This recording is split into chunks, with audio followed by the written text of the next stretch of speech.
재미삼아 취미로 그냥 할 게 없어서 시작했던 블로그가 이렇게 저를 독립출판으로 이끌고 결국에는 뭐 출판사를 통해서 책을 낼 수도 있게 만들어졌다는 게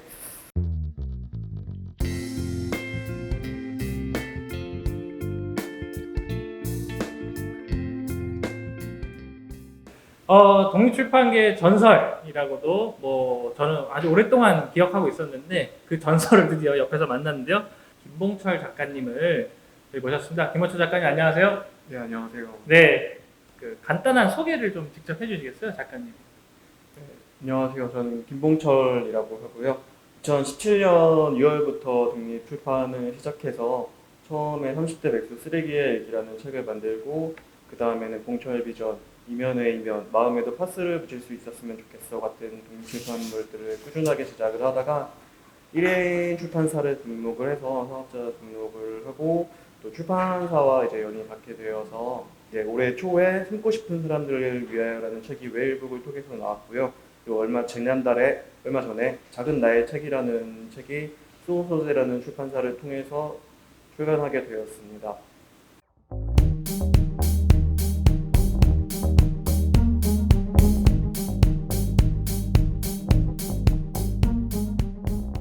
뭐 블로그나 인스타그램이나 페이스북이나 요새 SNS가 뭐 동일한 성격을 가지고 있다고 생각을 하는데요. 글을 쓸 때 호흡을 많이 생각을 했었고요. 뭐 한 페이지에서 두 페이지 이상 넘어가지 않는 선에서 짧은 이야기들 속에서 많은 감정들을 느낄 수 있도록 나름대로 연구를 많이 해서 적었습니다. 제가 한 10년 전쯤에 블로그를 시작을 했었는데 어느 분이 블로그에 이제 댓글을 하나 달아주시더라고요. 이제 본인 이제 파주에서 일을 하고 출판사에서 일을 하고 있는 편집자인데 이거를 같이 독립출판을 통해서 독립출판물로 만들어 보고 싶다. 이렇게 말씀을 해주셔서 그래서 독립출판이 뭐지 하고 저도 이제 검색을 해보고 알아보고 나니까 저도 지금까지는 뭐 그때까지는 아무것도 하지 못하고 살아갈 거라고 생각을 했었는데 조금이나마 용기를 내서 해보자 그런 생각을 가지고 책을 만들어 보게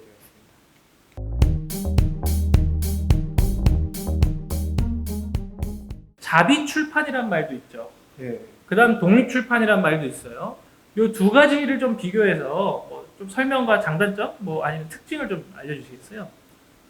자비 출판 같은 경우에는 이제 일반인들에게 작품이나 원고를 받아서 일정 금액을 받고 출판사에서 그 원고를 가지고 뭐 편집부터 뭐 표지 디자인, 유통 홍보까지 이제 전부 다 나머지는 진행을 해주는 방식의 출판 방식이고요. 근데 이게 실질적으로 출판사에서 그 원고를 가지고 출판을 한다고 해도 마케팅이나 유통 같은 과정이 그렇게 막 원활하게 진행되지 않는다고는 들었습니다. 그래서 이제 저도 처음에 많이 알아봤었는데 독립출판이라는 걸 알게 되고 1인 출판사를 등록을 하거나 등록하지 않고서라도 책을 직접 원고를 쓰고 책의 형태로 만들어서 편집을 하고 이제 주로 대형 서점이 아닌 동네 서점이라고 불리는 독립서점들에 입점을 하고 판매나 홍보까지 직접 하는 방식이 독립출판입니다.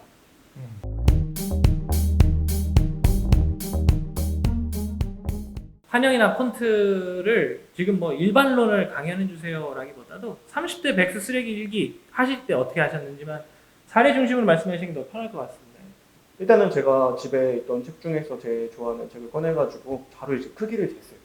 책 크기를 재보니까 128에 188mm 뭐 가로 세로 이렇게 되어 있더라고요. 그래서 그렇게 제작을 했었고 이제 기성 출판물들 같은 경우에는 책의 판형이 뭐 어느 정도는 규격화돼서 정해져 있다고 할 수 있는데요. 규격화되어 있는 판형에 맞춰서 책을 만드는 것도 좋을 수 있겠지만 자신이 만들어 보고 싶은 판형으로 책을 만드는 것도 굉장히 본인에게나 아니면 읽는 사람들에게나 뭐 편하게 다가갈 수 있고 좋은 의미가 있을 거라고 생각을 합니다.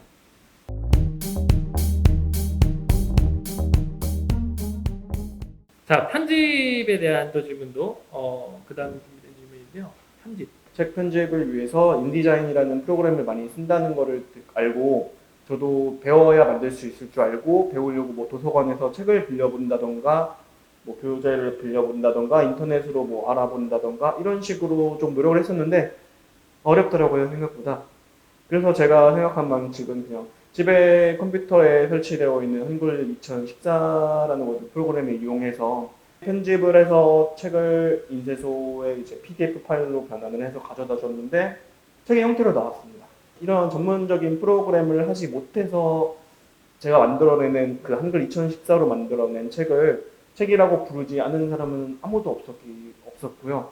자신이 뭔가 만들고 싶은 생각이 있고 그거를 꼭 해내겠다는 마음만 있으면은 도구나 뭐 프로그램은 크게 중요하지 않은 것 같습니다.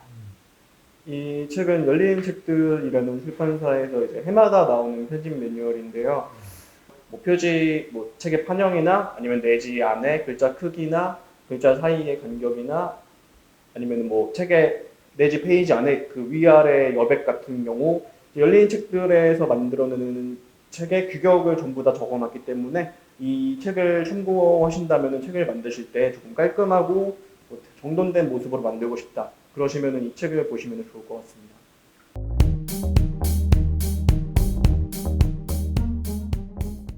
이 교정 교열은 뭐 잘 한다기보다는 뭐 그냥 어떻게 넘어가셨나요, 이 단계를?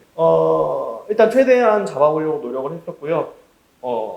이제 일단 그 워드 프로그램의 기본으로 내장된 맞춤법 검사기를 여러 번 돌려보았고, 또 어떤 독립 출판물을 만드신 다른 분께서는 처음에 책을 만드실 때 이제 국어대사전을 직접 옆에다 놓고 책을 처음부터 끝까지 5번을 돌려보면서 맞춤법을 직접 맞춰보셨다고 해요.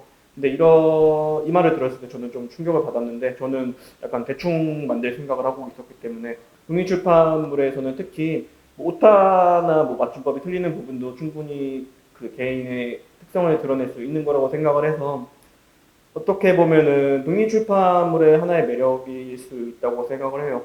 말이라는 게 개인의 뭐 특성이나 성격이 묻어날 수 있는 건데 어떤 정해진 정답에 의해서만 말을 해야 되는 건 아닌 것 같습니다.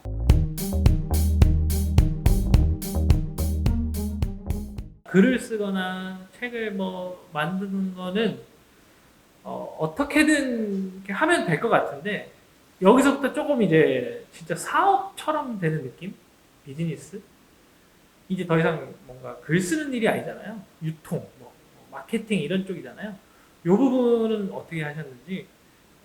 유통 같은 경우는 처음에 이제 인쇄소에서 인쇄가 된 책을 집에서 받고 이제 네이버에서 독립 서점이나 동네 서점으로 검색을 해서 나온 서점 이메일 주소를 알아냈습니다. 홈페이지가 있는 경우에는 홈페이지에 입점 양식이 뭐 따로 기록되어 있는 경우도 있었고요. 아니면은 입점을 하려면은 뭐 여기로 메일을 보내라고 이메일 주소가 나오는 경우도 있었는데, 이런 서점들의 이메일 주소를 모아서 이제 입점 제안서를 작성을 해서 그냥 처음에는 뭐 책에 대한 간단한 정보들을 소개할 수 있는 뭐 제목이나 판형이나 가격이나 장르, 뭐 페이지 수, 책의 규격, 판형 뭐 이런 거를 적고 난 다음에 제가 가진 가장 솔직한 이 책에 대한 소개를 하고, 그리고 왜 사람들이 이 책을 읽어야 하는지 이런 내용들을 중점적으로 써서 답정이 온 서점들에 이제 직접 찾아가서 이제 입점을 하거나 택배를 보내는 방식으로 입점을 하였습니다.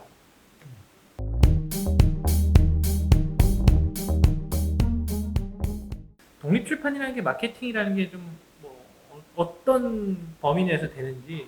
저 같은 경우에는 처음에 입점 제안서를 보낼 때 메일에 뭐 독립출판계 혜성처럼 나타난 특급 신인 뭐 이런 표현들을 사용해서 메일을 보냈었는데, 이거를 동네 서점 그 사장님들께서 좀 재밌게 보시고 그대로 사용을 해서 인스타그램에 뭐 SNS에 올려주심으로써 조금 사람들에게 알려지기 시작했었고요.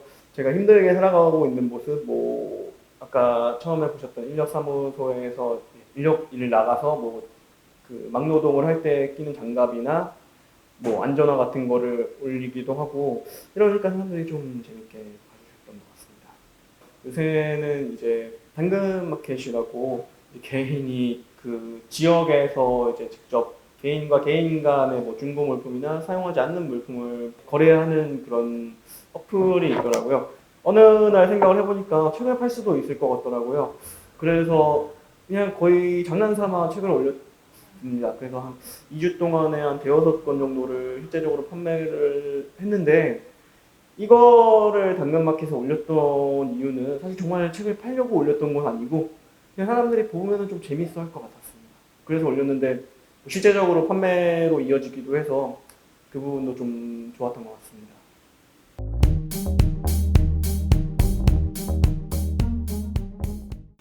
트렌드에 대한 좀 이야기도 좀 여쭙고 싶어요. 독립출판계가 뭐 어떤 트렌드가 있고 뭐 쓰시는 분들이 나중에 독립출판하시는 분들이 그 트렌드도 알면 쓰시는데 혹시 참고가 되지 않을까 같아서. 제가 처음 책을 만들었던 2017년 같은 경우에는 뭐 퇴사에 대한 이야기가 많이 있었는데, 그리고 여행기도 많이 있었고요. 개인적인 욕망들을 어떤 대신 충족시켜 줄 수 있는 책들이 2017년도에는 유행을 했던 것 같고요. 이제 2018년과 2019년 같은 경우에는 뭐 개인의 어떤 정신적인 아픔들, 뭐 상처들, 질환들 이런 것들을 조금 외부로 드러낼 수 있는 용기를 보여주는 책들이 많이 나왔다고 생각을 하는데요. 뭐 우울증이나 공황장애, 뭐 다한증 같은 개인적인 질병에 관한 책들이 많이 있었고, 근데 이런 경향은 앞으로도 쭉 이어지지 않을까 하고 생각하고 있습니다. 음.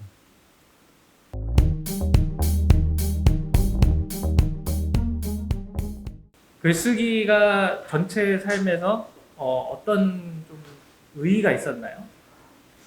글을 쓰는 일은 이제 제가 인생에 있어서 많은 실패를 겪었다고 생각을 하는데, 정말 장난스럽게 마지막 어떤 절벽 끝에서 정말 장난스럽게 시작했던 일이 그냥 할 게 없어서 시작했던 블로그가 이렇게 저를 독립출판으로 이끌고 결국에는 뭐 출판사를 통해서 책을 낼 수도 있게 만들어줬다는 게, 어떻게 보면은 사람들이 뭐 많이 절망하고 힘들고 이런 시기에서 한 발자국만 이제 생각을 바꿔서 나아갈 수 있다면은 이게 사람들에게 큰 의미가 될 수 있지 않을까 생각을 합니다.